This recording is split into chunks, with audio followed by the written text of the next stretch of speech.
Guys, you know that I've been looking at this data from the Colorado River Basin now for over 3 months and keeping a very close eye on it. And we've seen time after time where the Bureau of Reclamation models going out a year or 2 years have failed critically. And so the one thing we've talked about is that Lake Mead gets near the all-time record low, which it is 6 inches from as of today, that the feds would step in and mandate automatically water rationing or water allocation rights and who gets what and all of that, right? And so they did step in yesterday because they realized we were just a few inches away from that point at 1040.58. But they kicked the can down the road until next January into 2027, guys, 5 months away. And the dam does not have that much time. Hardly any of them do. Mead is going to be in critical shape in less than a month because of, I dug into some data on the wide head turbines, guys. We know that one has been down for repair, and that only leaves them 4. But 3 of those need major repairs. And they're about to kill the bottom 12 at 1035 completely. So it's going to leave probably 10% of the hydropower at Mead in place. And again, when they're saying this crisis is over now, they've magically stepped in into January 2027, guys. It is very bad disinformation. But Mead is out of a buffer. As of this weekend, Mead is setting at 1,041.10 feet, just 6 inches away from the records. The 1035 hydropower cliff is coming up. That's about less than 6 weeks away. Someone mentioned in a video, I think it was yesterday or the one before that, BPU said 6 weeks one time and in 3 weeks the next time. Which one is it? We had 2 different levels. So we were looking at the record level at 1040. Then we were looking at 1038 as far as another Fed step in and loss of hydropower, then 1035. The 1038 is the 3-week deadline. The 1035 now will probably last in all through August, maybe into the last week. Not much further than that. So again, you got 17 turbines at 1035, 12 are automatically cut off. They're too much into the cavitation effect to last. It will rip them apart. And you got 5 turbines that have been heavily touted to be the lifeblood after 1035. One is down. Their parts have been ordered for 3 of the others that have been repaired, and it has to do with an aluminum tight welding thing on the blades that guide the water, and it's all because of all the pressure and the silt in the water. They've been having to be repaired for quite some time. And so those parts are ordered. They'll be here in about 2 years. Also, the cableway. Some were saying that it's fixed. Guys, they just got it back onto the tracks. It's not repaired.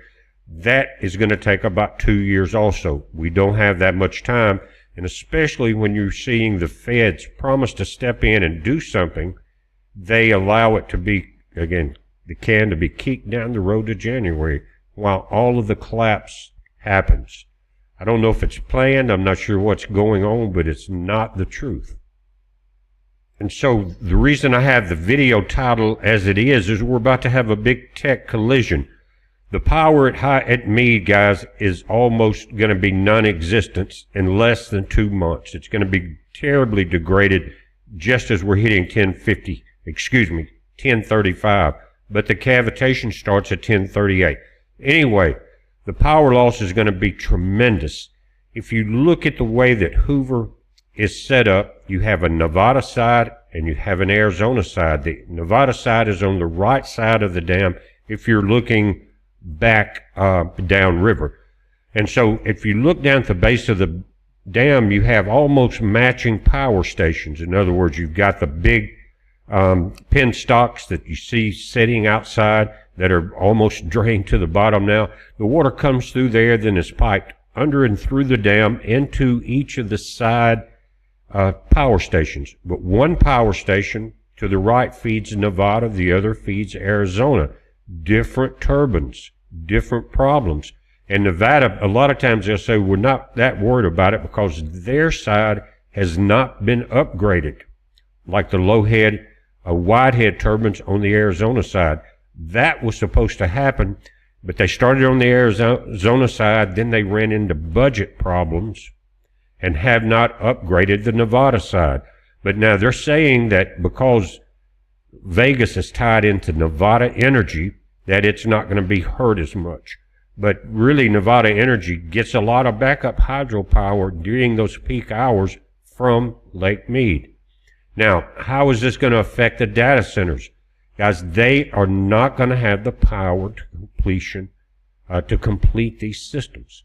And looking at the data on it, one of the big ones, one of the most controversial, is Kevin O'Leary's center up in Utah. And they have said that, well, we can overcome the loss of power because we're going to build backup natural gas generation. Now, he's in a legal bind right now as far as all the people there are protesting. They came on the news yesterday and said all is fine. We are full scale moving forward with this project. But according to the local data, if you look into the local records, guys, he has been shut down. Now, I'm not sure who's telling the truth, but here's the problem. Right now, just for his data center, and it would take more natural gas than Utah has. And with winter coming up and you're going to have peak running furnaces and all of that, that would put a tremendous drain on it. But also to get the natural gas lines in place, to get the generators built, and to get the acquisition of the natural gas through whatever legal hurdles it has to go through will be 2 to 3 years. So it's an automatic no on the big power plant or data center that Kevin O'Leary is building.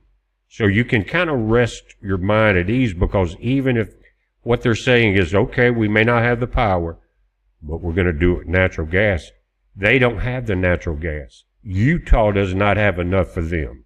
But also, they can't get all of that together. Now, what is happening, guys, is that the banks are looking at it. More than likely, you've heard mention, especially over the last few weeks, that a lot of these AI deals have gone down through a lot of lending, and they are not getting any profit back. It's been a couple of years or more. And the lenders are getting very nervous. And the bad part about it, guys, is your tax dollar money could be heavily involved, regardless of which of the communities in the desert Southwest you live in. And you may want to check on what your local community or cities have done with your taxpayer-funded bond money. Because what they've done is they've issued a lot of this out to these data centers so that they can build, develop, and all of that. And the reason they're putting these bonds up is they're saying, because we're going to take a risk that we're going to get a payback on this by increased jobs and things like that. And that's been kind of debated pretty heavy also. But because they're not going to be built, and right now it's not just Kevin O'Leary's data center, many of them are seeing the same thing. And what we're going to see is, again, when the municipal bonds fail because they can't be paid back and they were issued for future collections, when the bond matures, you're going to look at the profits of the company and all of this. But what is happening is they're going to be useless.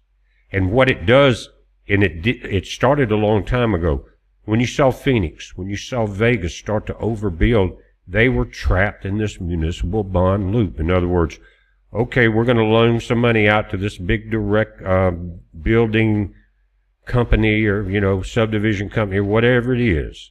We're going to set some bonds up and tie it into there. We'll get our money back. Well, then when it came time to get that money, they were in the position to where now they had new development wanting to come in. They saw that the money would be coming in right then and they could pay back the other bonds. But now they don't have the money to pay for this one. So they have to expand further out, create new bonds, new timelines for payback, and it's a collapsing domino system. Now, let's take a look at the timeline using the current data, and that's looking from Flaming Gorge, what they're feeding to Lake Powell, what Lake Powell is feeding down to Lake Mead, and this is Lake Mead data.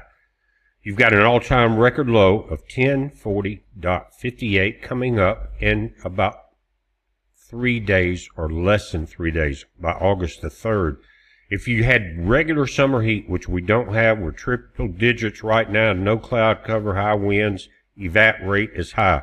But under normal conditions, we'd be about 3.5 days away from the record, breaking this down another 6.2 inches. But this rapid evaporation rate, and Powell did see some upstream rain over a week ago, and that buffer's gone. That slowed the decline somewhat. But then 1038, we got another step in by the feds. You got cavitation problems beginning on the turbines at Lake Mead, at Hoover Dam. But that distance is 3.10 feet from where we are at right now. Under normal peak summer rate conditions, we would have 20 days or to August the 21st, but we don't. I mentioned 4 weeks, then 3 weeks. Now we're just over 2 weeks to the 1038 warning. 15 days, August 16th. Today's August 1st. Then hydropower cliff, guys, this is where it really becomes dangerous for the grids, the situations. And it's a good thing and it's a bad thing. The bad thing, not only losing water, you're going to see triple digit increases in your power bills because they're going to have to switch to electric grids. The grids are already heavily weighted and they won't be able to handle it very long. They'll have to use backup supplies, natural gas, things like that, which are limited.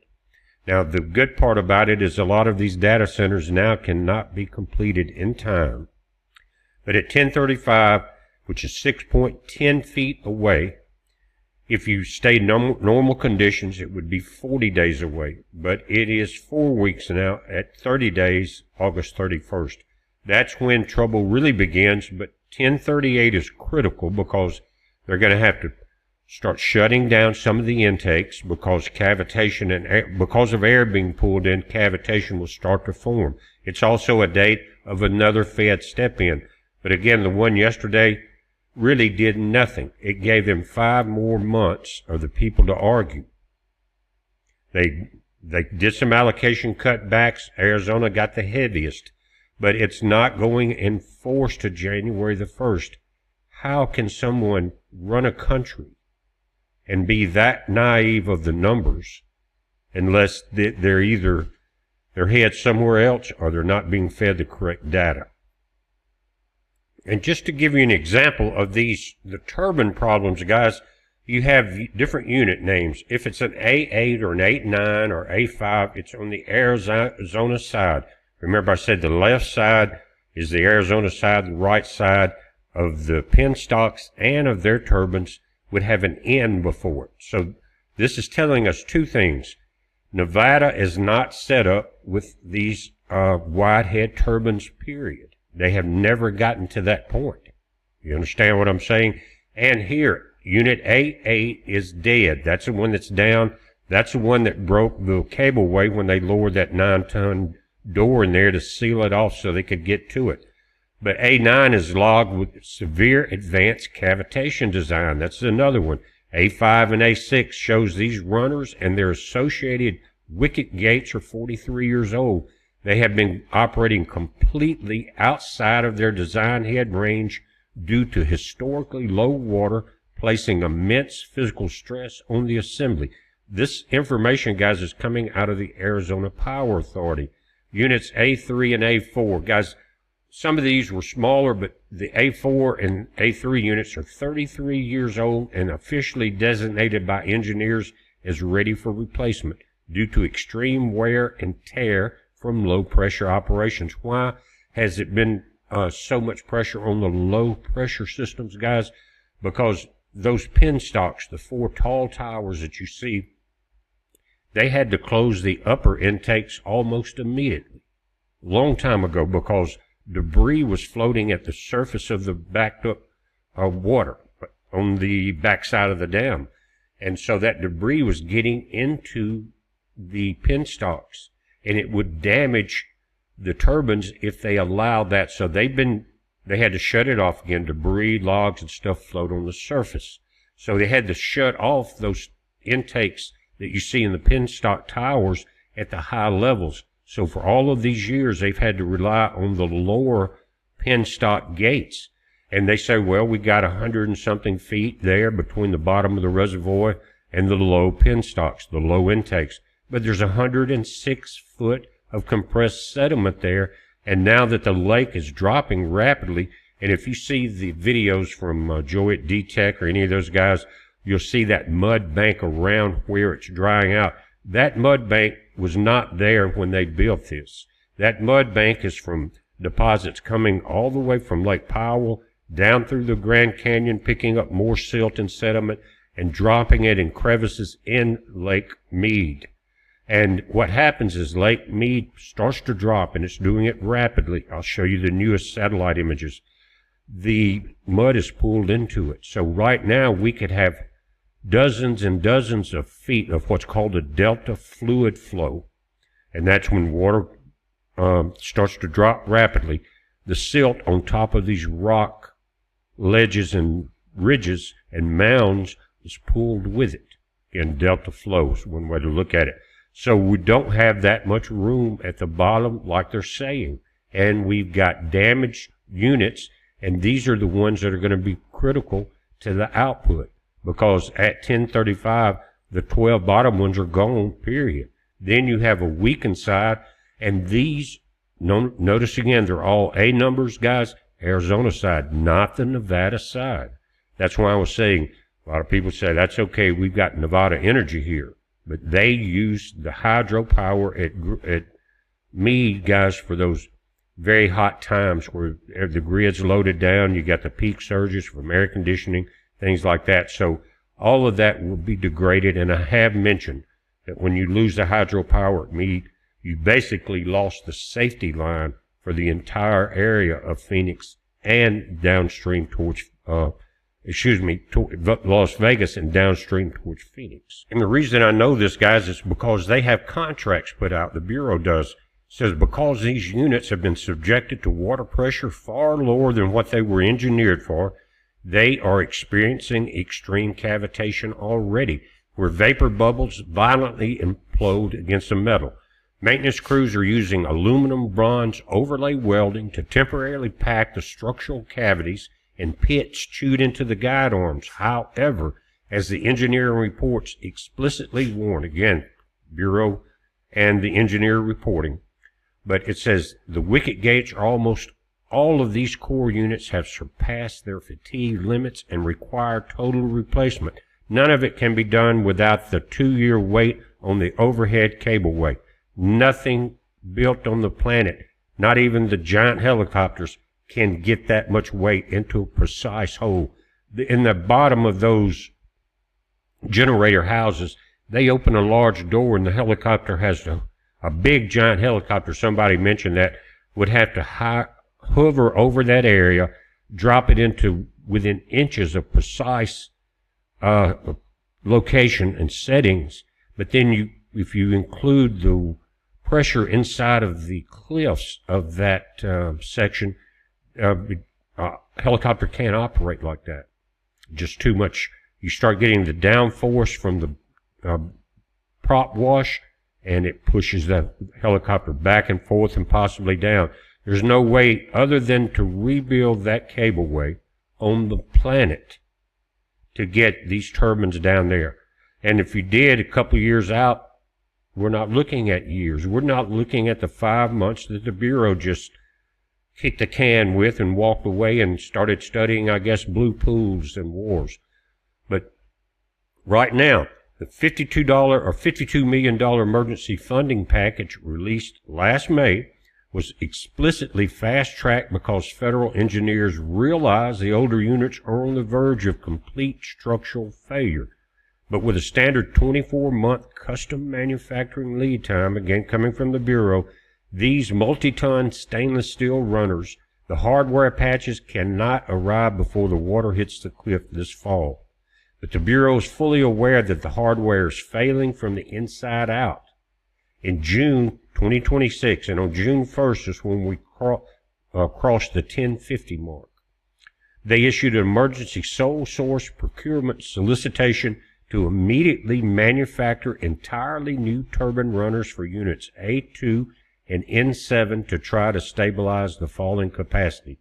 A2 is Arizona side, N2 is Nevada side. Just a quick breakdown of what we discussed here. It says the Arizona wing, which is 8 main units plus a house unit. The house units, guys, are smaller and they supply the lights and things like that for the dam, but not the hydropower, but that's the 8 main units plus 1 house unit. Designated A1 through A8 plus 1 station service unit. The Nevada wing has 9 main units plus this house unit. The total generational footprint. These 17 commercial slots are what dictate the dam's maximum nameplate capacity of 2,080 megawatts under ideal historical water pressures. This is going to drop by about 90-something% very soon. Now, Nevada Energy on the inside of the dam there, the Nevada side, it doesn't use Hoover Dam as a constant baseline power source. Most of Vegas is powered by in-state natural gas plants, about 48%, and utility-scale solar, 34%. Instead, Hoover Dam is used strictly for peaking capacity and frequency regulation, a very important key that's about to be lost for Vegas. The 4 p.m. gap. When triple-digit temps hit 115 in August, air conditioning load surges exactly as the sun begins to set and solar generation drops. This voltage collapse. When that happens, Nevada Energy relies on the Western Area Power Administration to instantly spin up the Nevada wing turbines to dump hundreds of megawatts of stabilizing power into the local grid during those peak afternoon hours. Losing the N units, guys, and the N units do not have the wide head turbines in them. So at 10:35, they're off. But losing the N units removes NV Energy's most flexible grid shield, leaving Vegas highly vulnerable to local rolling blackouts during extreme heat waves. Now let's look at the Stratos project. It's in Box Elder County. It's known as Wonder Valley. But it's a $6 billion AI data center that Kevin O'Leary's investment group, O'Leary Digital, is backing in northern Utah. The project is a textbook example of technological crap running headfirst into the reality of a collapsing Colorado River Basin infrastructure. The hard truth about the project's current status and the impossibility of its backup power timeline includes these. And if you go back a couple of, maybe a month or so, Kevin O'Leary did an interview on one of the mainstream media places, and he called the people that were protesting this event there in the local communities, called them Chinese communist spies, that we had to beat China. But his face changed, it distorted, became very angry. It was pretty strange. But the official pause is this: the Utah Military Installation Development Authority, called the MIDA or MIDA, the state agency overseeing that development area, explicitly confirmed that all work on Wonder Valley is officially paused. Coming out of the Salt Lake Tribune, guys. Local citizens in Box Elder County have launched a fierce legal rebellion. They have successfully forced a ballot referendum process over the massive resource requirements of the project. Outraged Utah residents are appealing to block the campus entirely, explicitly citing concerns that the project will destroy the local water table and overwhelm the state's power grid. Guys, do you realize what's happening?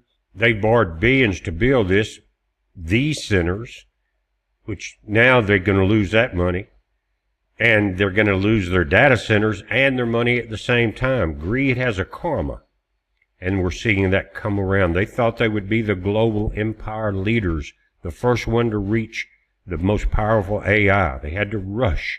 They had to deplete the sources, water, power, weaken everything. And all of that's being taken back away from them. It's not just power, guys, it's water. O'Leary's developers have heavily promoted a closed-loop direct-to-chip cooling system that promises to send water back out to the Great Salt Lake rather than vaporizing it into the atmosphere. Even a closed-loop system, though, guys, requires millions of gallons of pristine baseline water to charge the system and offset operational losses. But Utah Governor Spencer Cox just recently declared a drought state of emergency. The local water districts cannot legally allocate new high-volume water rights to a tech hub when the entire upper basin is currently being drained. And that's, again, we looked at the data this morning from Flaming Gorge. It's dropped 13 feet. And Lake Powell. They cannot do it without Powell drying up. What's happened is O'Leary has designed a multi-billion-dollar AI factory, assuming that the desert would always provide cheap baseline electricity and accessible cooling water. Instead, the local citizens have successfully frozen the project through legal appeals. The Water Authority is facing an existential basin-wide deficit, and the manufacturing timeline for on-site backup generators is years too late to save them from the immediate grid failures hitting this September. Wonder Valley, again O'Leary's miracle child, is on track to become another empty half-built concrete monument in the desert. That's the same way these marinas are going to look, both Colville and, I hate to say it, Temple Bar. They're trapped. They cannot get the boats out. The insurance companies are going to cancel everything. You got rental fleets involved in there. You can't float them out. You cannot lift them out. And so you're going to see scenes over the next few years of these empty desert basins with collapsing infrastructure. And I won't bore you with many more details, but just to look at one of O'Leary's proposals, another nail in the coffin, I think, for them, is he's proposed a 9-gigawatt Wonder Valley campus again in Box Elder. His master plan was to generate its own power entirely off-grid, tapping into nearby natural gas pipelines. How naive can you be to design and spend this much money without looking at the technical data infrastructure that you're going to be tapping into? The gas demand, a 9-gigawatt AI facility running at full capacity, requires between 1.5 billion and 2.3 billion cubic feet of natural gas every single day. That's to spin its generators. And guys, they're doing it in other places and they're saying it's not hurting, but the night vision cameras are showing the immense heat that's being released.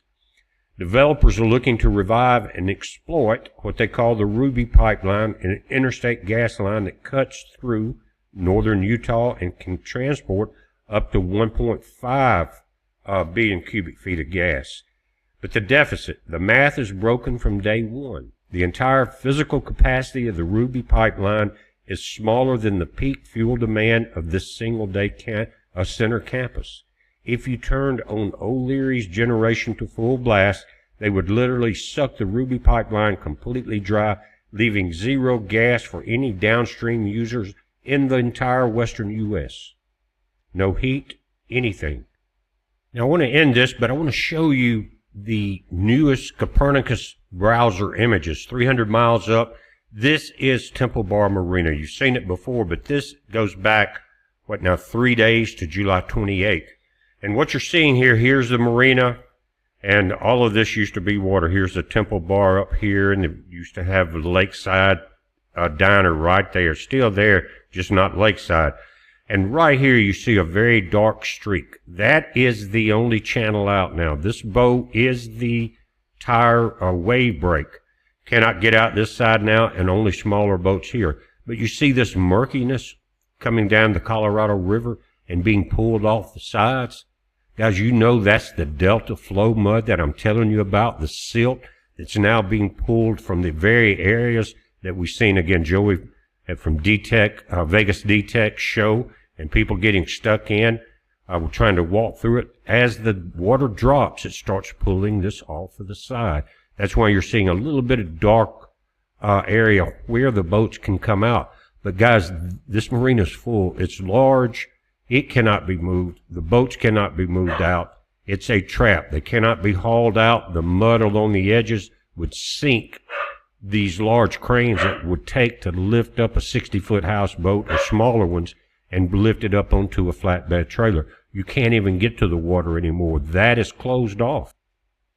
And this is the latest wind map from NOAA Wind, guys, and what it's showing on this one is total water precipitation, or total precipitable water, and there is none in the desert Southwest or up into Canada.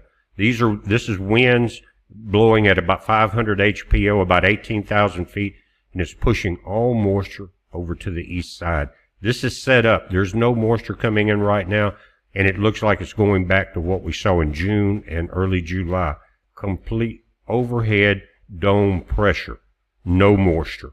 So the outcome for this winter is not looking good. We're in aridification now. Even you see the politicians using that word. I saw it yesterday. It kind of shocked me. But now they're realizing it. Everybody knows it. But there's a panic. In other words, Kevin O'Leary knows it. The Bureau of Reclamation knows that the numbers we're using are correct. But they kick the can down the road. Why? Because they really don't know what else to do. They don't want to panic anybody. And panic to them means, I think, kind of saving your own tail. But to me, it means lying to the public so they're not prepared. Again, guys, I just wanted to come in and give you this update again. Good news and bad news. We're about to lose the hydropower at Meade, but it's also going to cripple a lot of the desert data centers. And over 50% now are being canceled from completion for the very factors that we've been talking about. Again, guys, it's a major heads up.